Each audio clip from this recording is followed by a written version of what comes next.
Bonjour à tous et à toutes. Alors, tout d'abord, je vais faire un très court commentaire.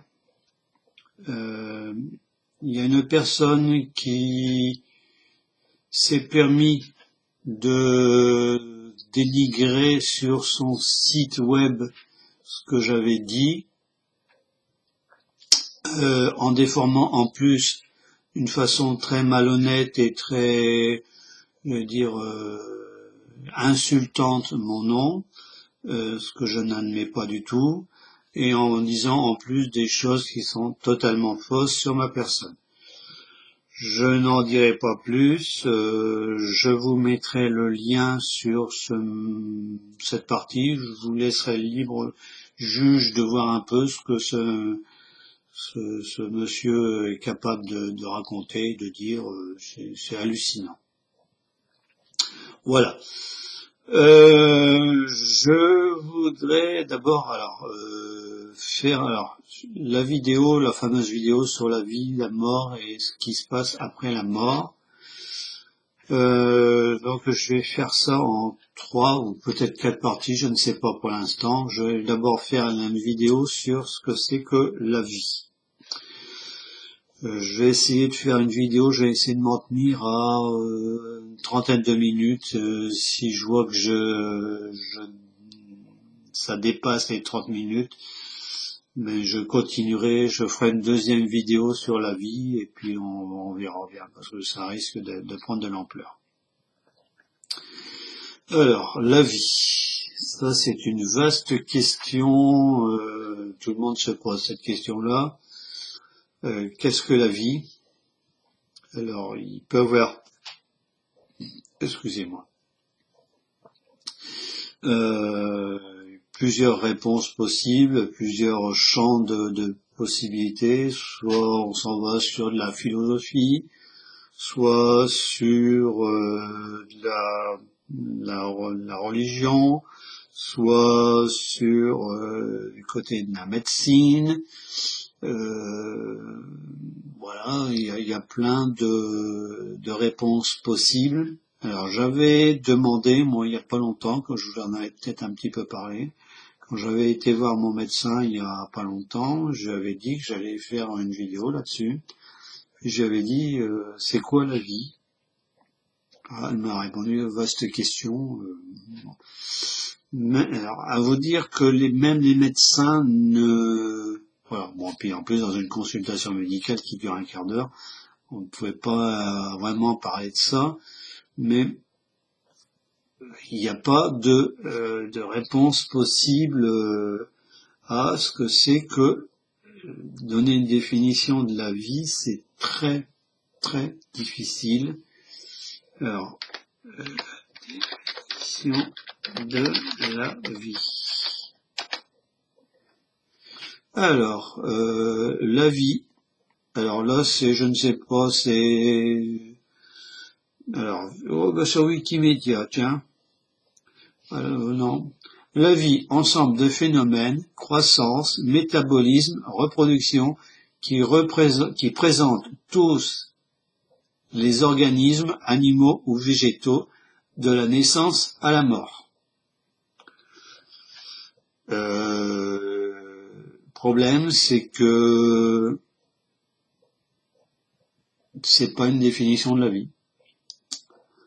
C'est, vous prenez un amas de cellules qui va commencer à se développer, puis qui va, par manque par exemple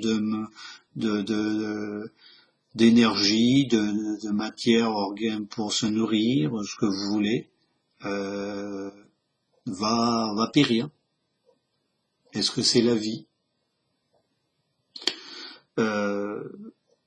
Pour moi, c'est une vie très simplifiée. C'est pas la vie avec un grand V majuscule. La vie dont je vais parler, c'est la vie de l'homme. Ce qui est totalement différent. Là, ce qui donnait comme définition, c'est une définition plus que générale. J'allais dire, c'est une définition que les élèves de première ou terminale en STT, sciences ou SVT, pardon, sciences de la vie de la Terre, apprennent. Bon, ça leur donne une vague notion de ce que c'est que la vie. C'est quoi la vie? Alors je vais prendre l'homme parce que bon, c'est ça. C'est le seul.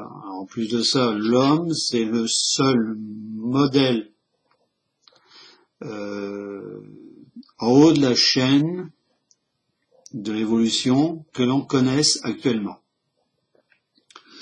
Le problème, c'est que on nous dit que pour que la vie existe, il faut de l'eau, il faut de l'oxygène, il faut de l'eau, il faut des nutriments, etc.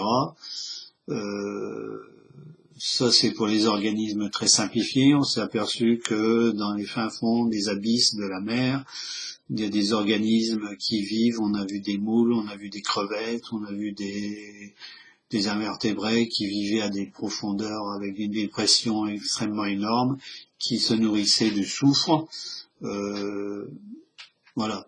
Là, on s'est aperçu que le modèle qu'on avait de la vie tel qu'on le conçoit, c'était pas tout à fait ça. On a un modèle de vie terrestre. Maintenant, c'est le seul modèle qu'on a. Donc, quant à dire que c'est ça la vie, c'est franchir un pas. Moi, en tant que je ne franchirai pas.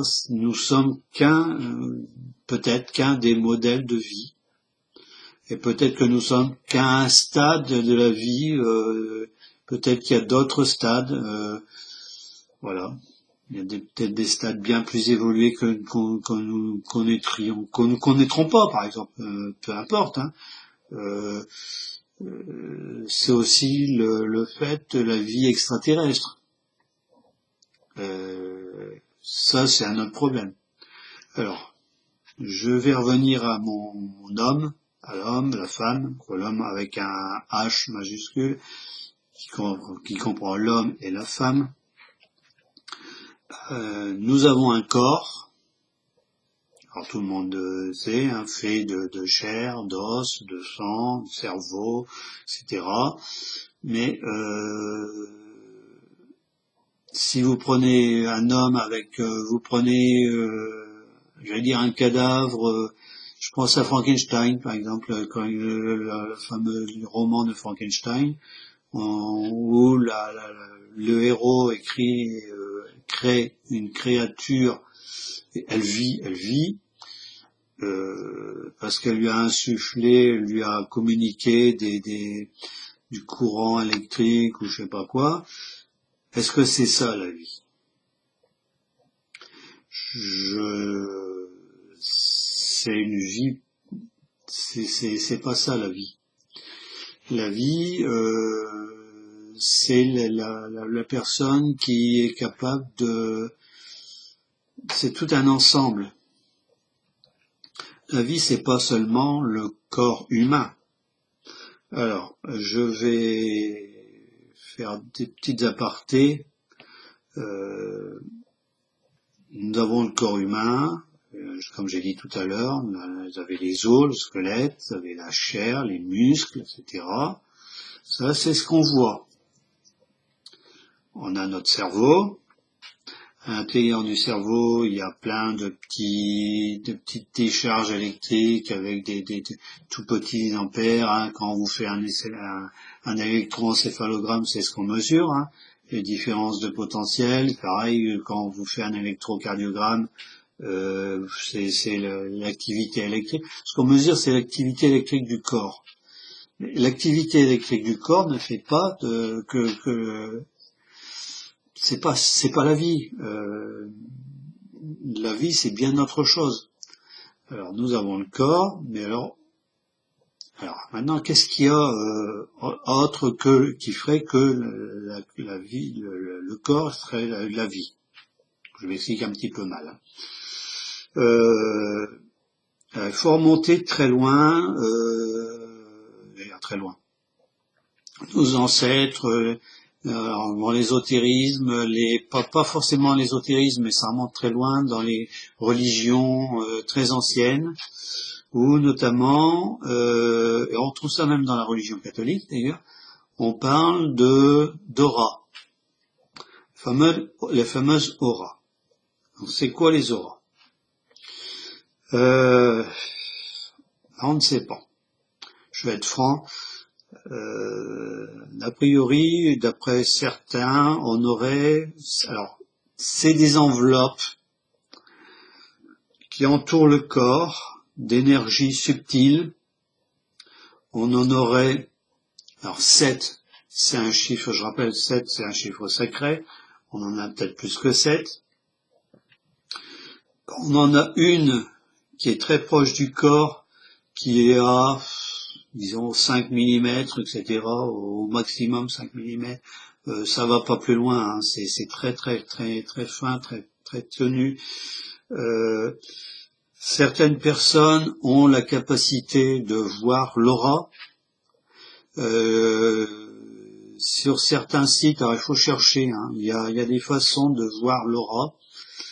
Notamment, moi je l'ai fait une fois. J'ai eu la chance de voir mon aura. Il faut mettre sa main sur une feuille blanche et puis modifier sa vision des choses d'une certaine façon. On arrive difficilement à le faire avec les yeux, c'est très difficile à le maintenir très longtemps, mais on arrive à voir, pas longtemps, hein, ça dure quelques secondes. On voit une c'est une fine couche lumineuse, on voit de la lumière, j'allais dire, c'est lumineux, c'est pas électrique, ça n'a rien à voir avec l'électrique. Alors cette fine aura peut prendre plusieurs couleurs. Alors suivant les sites où vous allez voir les couleurs, il y a des gens, ça peut aller du noir, mais ça c'est très rare. Hein. Le noir, c'est les personnes les plus mauvaises. Hein. Ça peut aller du noir jusqu'au très blanc. Ça peut prendre toutes les formes de couleurs, mais c'est très tenu, donc c'est très difficile à voir. Moi, a priori, c'était dans les couleurs orangées très claires. D'après ce que j'ai compris, ça dénote une élévation, comment c'était, spirituelle, je cherchais mon mot, relativement élevée. Alors je me lance pas de fleurs, c'est l'interprétation qui a été donnée dans le site. Tout ça c'est en lien avec les fameux chakras. Les chakras c'est très ancien, hein, ça c'est en Inde, c'est les points que vous avez, notamment il y a la couronne sacrée qui est la tête, qui est là, c'est l'ouverture vers le monde spirituel. Généralement les gens qui ont ça très ouvert, c'est des gens qui sont relativement élevés spirituellement. Je rappelle que l'élévation spirituelle peut avoir un lien, mais pas obligatoirement avec une religion. Ça aide, j'allais dire, c'est une grande aide, mais voilà. C'est pas parce que vous êtes généralement les gens qui c'est pas ouvert, généralement ils sont pas très religieux malheureusement. Vous avez toutes les couleurs, orange, rouge, vert, bleu, etc. C'est cette fameuse aura. Alors c'est la première couche, c'est celle qu'on peut voir, je veux dire difficilement, mais on peut la voir. Alors certains médiums, mais j'y crois pas trop, peuvent voir l'aura de quelqu'un d'autre. Ça arrive, hein, mais c'est difficile. Il faut déjà être quelqu'un de très, encore une fois, en niveau élévation spirituelle très élevé pour pouvoir voir l'aura. Déjà voir la sienne, c'est déjà très difficile. Alors voir celle des autres, c'est encore plus difficile. Alors on en trouve, alors je ne raconte pas d'histoire avec ça, on en trouve des traces la transfiguration de Jésus, tout simplement. Jésus, quand alors c'est le récit de la transfiguration, il est devenu, ses vêtements et lui sont devenus blancs, plus blancs que neige, étincelants, à tel point que les apôtres qui étaient là se sont retrouvés tête à terre. C'est la manifestation de l'aura. Mais un point, l'aura était blanche, puisque Jésus, si on considère Jésus comme étant le Fils de Dieu, c'est normal qu'il était spirituellement élevé au plus haut point, c'est qu'il pouvait manifester visiblement son aura. Alors on retrouve ça aussi chez certains mystiques, où quelquefois on a des récits où les témoins ont vu la personne entourée d'un halo de lumière. Généralement, ça va aussi avec de la lévitation. Donc c'est l'aura, encore une fois, c'est l'élévation spirituelle qui fait que l'aura se rend visible pour des personnes ayant aussi un certain niveau d'élévation. C'est pas la personne qui a une aura noire qui va pouvoir voir ça, c'est pas possible. Ça, c'est la première aura, la première couche des enveloppes qu'on a. Alors, non, d'après ce qu'on dit, d'après ce que j'ai pu comprendre, il y en a plusieurs qui peuvent s'étendre à plusieurs mètres du corps. Et tout ça fait que c'est ça qui fait que c'est la vie. La vie, c'est le corps, c'est les enveloppes éthériques, voilà. C'est ces fameuses enveloppes qu'on a. C'est l'âme, c'est l'esprit. Alors je rappelle l'esprit, et alors il y a le corps, il y a l'esprit, il y a l'âme qui est au-dessus. L'esprit, c'est ce qui nous permet de réfléchir, de penser. On ne sait pas comment fonctionne la pensée, les médecins, les neurologues, les médecins qui s'intéressent au cerveau, quand ils font des IRM du cerveau, par exemple, quand une personne en demande, quand on fait des IRM, par exemple, une personne qui voit certaines images, on voit qu'il y a certaines zones du cerveau qui sont plus brillantes à l'IRM que d'autres, mais on ne sait pas pourquoi il y a la pensée.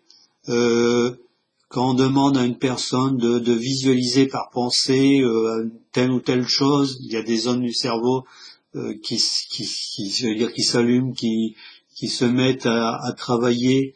Mais ça, c'est des courants, c'est uniquement des courants électriques. La pensée, on ne sait pas. L'esprit, on ne sait pas où il est. Il y a forcément quelque chose. L'esprit,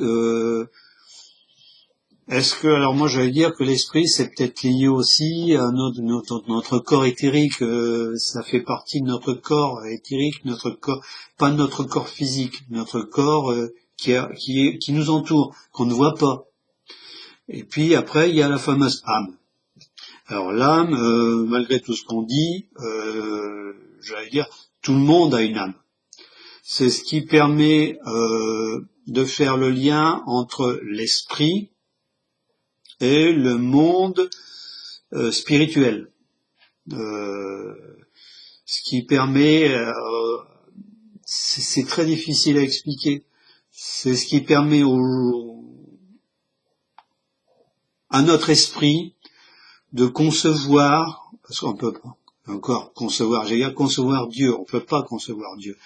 Dieu est, moi, tel que je le pense, moi j'ai déjà dans des écrits que j'avais faits, que j'ai reçus, Dieu est on ne peut pas concevoir Dieu, il est au-delà de nos connaissances, on peut pas, on ne connaît pas Dieu.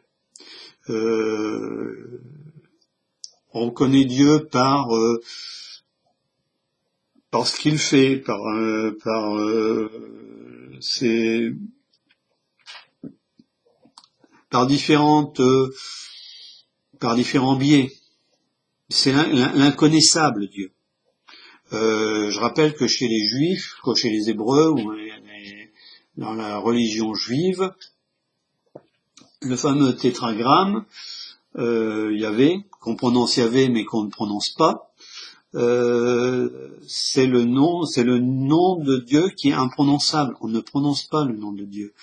Dieu, il est là. Il est inconcevable. Nous, on ne peut pas concevoir Dieu. On a une conception des choses qui est restreinte. Voilà. Alors tout ça, tout ce que je viens d'expliquer, c'est en fait, ça forme la vie. La vie, c'est pas uniquement le fait que je respire, le fait que mon cœur y bat, le fait que mon cerveau il y a peut-être des petites influences électriques dans mon cerveau. Je vais vous donner un exemple qui est un peu mal placé, mais bon, c'est Monsieur Vincent Lambert, qui est dans un coma, d'après les médecins, dépassé.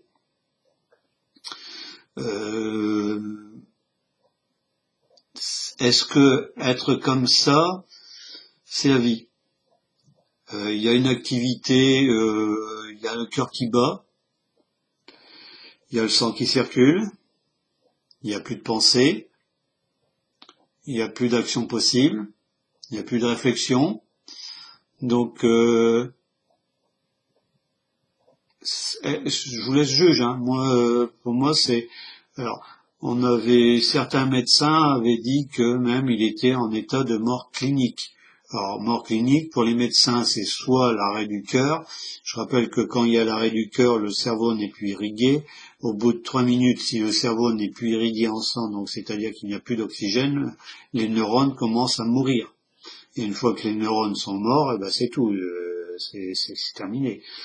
Il n'y a plus personne. C'est pas parce que vous allez oxygéner le cerveau qu'il y a de la vie, hein. Encore une fois, la vie, c'est le corps et c'est tout ce qu'il y a autour du corps. C'est le fameux corps éthérique, les fameuses enveloppes éthériques qu'on a du mal à voir, qu'on ne voit pratiquement pas d'ailleurs. Alors maintenant, on voit sur certains sites les fameux. Alors il y a même un appareil photo qui, soi-disant, vous permet de photographier votre aura. J'ai des forts doutes personnellement parce que si un humain c'est tellement tenu l'énergie qui est visible dans ce corps éthérique, dans cette première enveloppe, c'est tellement tenu, tellement faible qu'on a extrêmement du mal à voir avec nos yeux. En fait, même une cellule photographique, ultra sensible, tout ce que vous voulez. Bon, généralement, en plus de ça, est-ce qu'on voit, quand j'ai vu mon aura, est-ce que je l'ai vu avec mes yeux? C'est ce que j'étais en train de me demander. Est-ce que c'est pas avec le fameux troisième œil? Alors là aussi, fameux troisième œil, c'est la glande pinéale qui a la forme. Alors il a vaguement la forme d'un œil. Dans cette glande, on retrouve. Alors c'est une glande qui a la forme d'un gland, comme sur certains arbres, les chênes, je crois. On trouve la trace de cette fameuse, même de cette coupe transversale. Alors c'est encore pire que ça. Il y a eu des dissections qui ont été faites pour voir l'intérieur du cerveau, cette fameuse glande. Et dans des bas-reliefs égyptiens, on retrouve le dessin de cette fameuse glande. Donc ce qui veut dire que les anciens, les très anciens, mais alors je parle de ça il y a des milliers d'années, avaient des connaissances bien plus établies que nous dans ce que nous sommes. Ils avaient des liens avec des choses dont nous avons perdu toute connaissance et tout contact.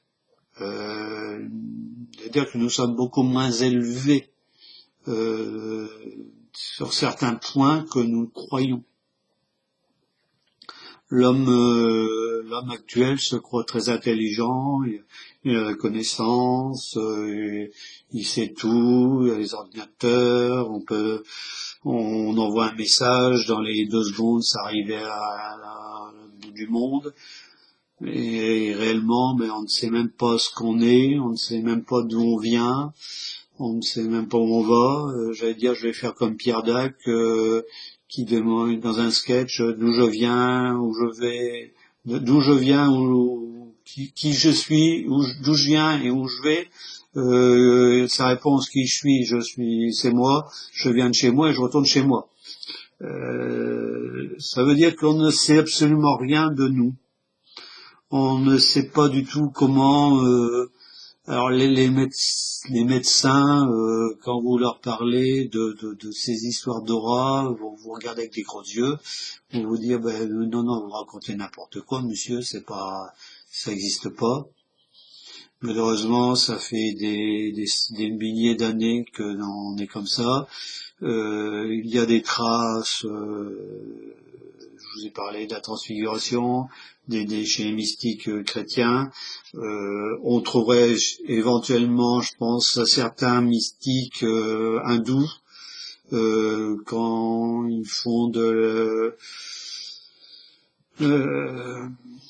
comment, pas l'oraison, mais quand ils réfléchissent sur certaines choses, pas de la relaxation, mais bon, des choses comme ça, ils se mettent en lien avec l'univers, avec les forces de l'univers, ils intériorisent certaines choses que nous, on a perdu totalement le contact. Voilà ce que c'est que la vie. C'est pas une définition de la vie, je suis désolé.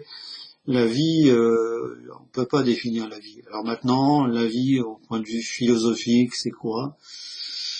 Moi, quand j'avais fait philo, je me souviens en terminale, on nous avait, à l'époque, notre professeur nous avait ramené un article d'un monsieur qui avait appris à parler à un chimpanzé, si je me souviens bien, à ce qu'il parle avec le langage des signes. Et le chimpanzé, je ne sais plus son nom, Jojo, je ne sais plus, bref. Et là, il y avait quand même une lumière parce que le singe avait fait les signes qui je suis, qui est Jojo, je crois. Alors, pour les psychologues ou les psychiatres, ceux qui s'intéressent au développement les primates, même très âgés, sont comparables à un enfant de maximum 3 ou 4 ans, hein, donc ça va pas plus loin.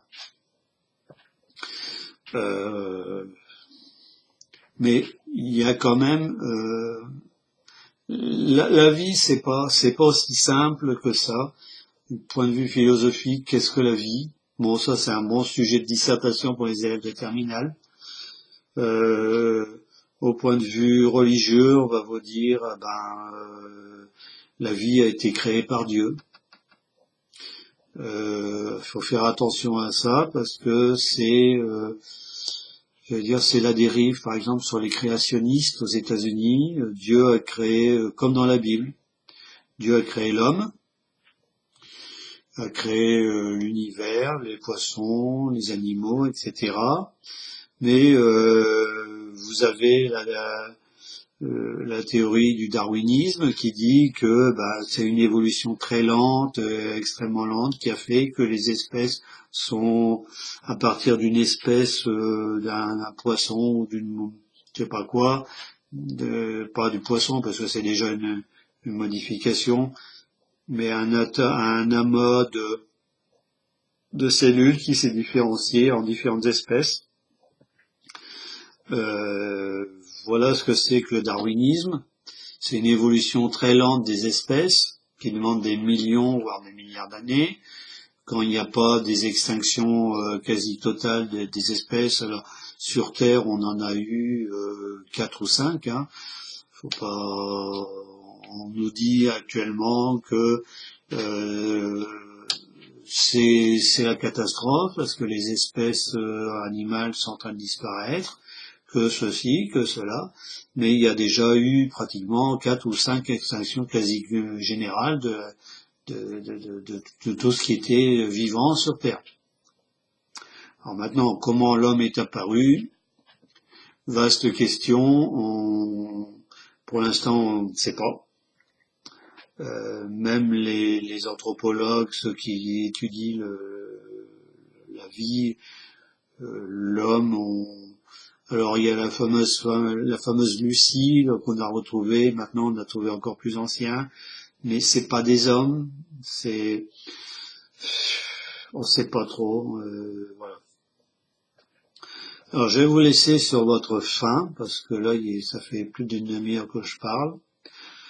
Ce que c'est que la vie, c'est encore une fois, c'est très très difficile à définir. Il n'y a pas de définition. Alors ce que vous allez trouver, c'est une définition anthropologique, c'est-à-dire de l'homme avec ses muscles, etc. Mais il faut voir que l'homme est bien plus compliqué, bien plus complexe qu'on le croit, qu'on veut bien nous le dire. Et on a perdu tout ça pour beaucoup de gens. Une grande partie des gens ne connaissent pas ce qu'ils sont. Certaines personnes je pense, je suis peut-être pas forcément le seul, mais je me dis, ça m'arrive de me poser la question, qui je suis réellement? Il y a moi, je sais, c'est mon corps, mais il y a ce qui fait que je suis là, c'est quelque chose de bien plus haut que moi, qui est en moi. Je suis incapable de dire ce que c'est. Et ça, c'est l'esprit, c'est l'âme, peut-être même quelque chose encore plus haut que ça, qui fait que je vis. Pour moi, c'est ça, la vie. C'est extrêmement difficile à comprendre, à expliquer. Il y a une prise de conscience qui doit... peu de gens le font. Il faut peut-être une certaine évolution, je sais pas. Bon, il arrive à un certain stade où on se pose des questions... c'est des questions ultimes, voilà. Qui je suis réellement? Est-ce que je suis moi en tant que corps tout seul? Mais bon, je vois pas. Mon corps, il est venu, papa, maman, voilà, tout le monde le sait. Et puis après, quand je vais mourir, mon corps va soit se fait incinérer, donc le corps est détruit, soit je vais être enterré, le corps, c'est la nature, le corps va rentrer en putréfaction, les organes vont se détruire, il restera que ce qui est minéral, les os, qui vont mettre voire des centaines d'années, voire des milliers d'années à se détruire, mais en fin de compte, il restera plus rien de moi. Alors maintenant, est-ce que c'est ça la vie? La vie, c'est... Alors, je vais faire un lien avec ce que je ferai la vidéo prochaine. Dans la religion catholique, on nous dit à la fin du credo, je crois en la vie éternelle. Voilà. Et la vie, c'est pas seulement notre corps, c'est bien plus que ça. C'est ce qui va arriver après.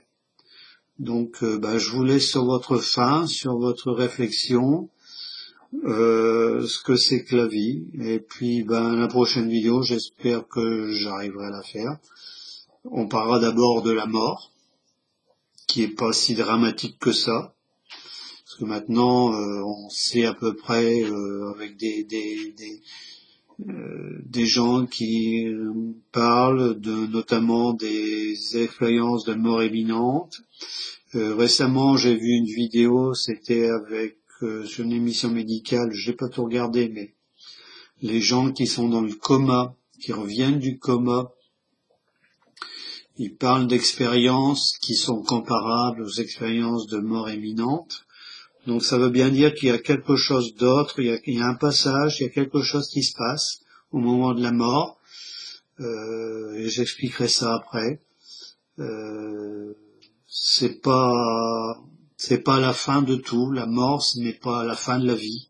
Au contraire, c'est que ce n'est qu'un passage, comme la naissance, où la naissance, l'enfant passe du corps de la mère à un état où il est tout seul, où il vit, où il grandit, où il vieillit, où il arrive à une certaine fin, une certaine maturation, voilà, c'est toute la vie qui doit servir à ça, c'est ça aussi la vie. Ça sert à apprendre des choses, bon, actuellement on voit des jeunes qui meurent à 20 ans, 15 ans, 20 ans, 25 ans, la vitesse, on est grisé, l'alcool, la drogue, voilà. Ça aussi, ça pose question. La vie, ce n'est une vaste école. Quand on a été à l'école, quand on était tout petit, jusqu'à ce qu'on sorte de l'école. Moi, quand je suis sorti de l'école, j'avais 26 ans, voilà. Donc j'ai fait 23 ans d'école, de l'école maternelle jusqu'à ce que je sorte de l'école, j'avais 26 ans. La vie, c'est ça, c'est une vaste école où on doit apprendre, on doit subir certaines choses, on doit comprendre certaines choses, on doit mûrir, on doit accepter, on doit évoluer. C'est très difficile, bon, et tout ça, c'est... alors il y a aussi, je parlerai peut-être après, il y a les fameux karmas, bon, mais ça c'est autre chose. Je vais peut-être aller trop loin, voilà. Donc là, je vais arrêter pour aujourd'hui. La vidéo, elle fait pratiquement 40 minutes. Donc là, on est le 30. Donc vous allez la voir, je la mettrai en ligne demain, donc le 31. Parce que bon, ça va peut-être prendre plus d'une heure, donc il faut que pendant que moi j'irai faire les courses, je vous verrai la vidéo. Et puis j'essaierai de faire une vidéo sur la mort, ce que c'est que la mort, et après on parlera de ce qui se passe après la mort. C'est aussi passionnant. C'est des sujets auxquels il faut réfléchir, parce que la mort, la vie, bon, elle est ce qu'elle est. La mort, beaucoup de gens redoutent la mort parce que bon, il n'y a plus rien après pour certains, notamment les gens qui ne croient pas. Et ça, c'est dommage parce que je vais dire, bon, c'est leur choix, hein, mais c'est une vie qui est perdue. On est là pour évoluer, on est là pour apprendre. Si on n'a pas la conscience qu'on est là pour monter, pour apprendre, et on apprend à tout âge. Hein. Moi, généralement, c'est même tard dans la vie. Hein. On apprend à partir de, je veux dire, le moment où on apprend le plus, c'est à partir de 60 ans. C'est là où les gens ont le temps, ils ressassent tout ce qu'ils ont vécu et ils voient, voilà, on fait une espèce de bilan de notre vie et puis ben on apprend sur soi, on apprend sur les autres, on apprend. On est là que pour apprendre. Voilà. Ben, je vais vous laisser sur vos réflexions. J'espère que j'ai pas été trop vaseux. Si vous avez des questions, bah, posez-les, j'essaierai d'y répondre. Attention à ce que vous dites, hein, parce qu'il y a des gens s'il y a des réflexions un peu trop malhonnête ou je sais pas quoi, bon moi ce sera vite fait, hein, je réponds pas et les gens c'est dehors. Voilà, je vais faire comme Annie Lou et puis Daniel Lecoeuvre, hein, s'il faut re-arrêter les commentaires, mais ça serait malheureux parce qu'il y a vraiment un échange qui se fait entre vous et moi. Je suis là pour vous apporter des choses. Je le ressens fortement, que ce soit par les cas, par ce que je dis là, par des grandes questions comme ce que je viens de traiter. C'est aussi ça, peut-être, moi, dire ce que je dois faire. Voilà.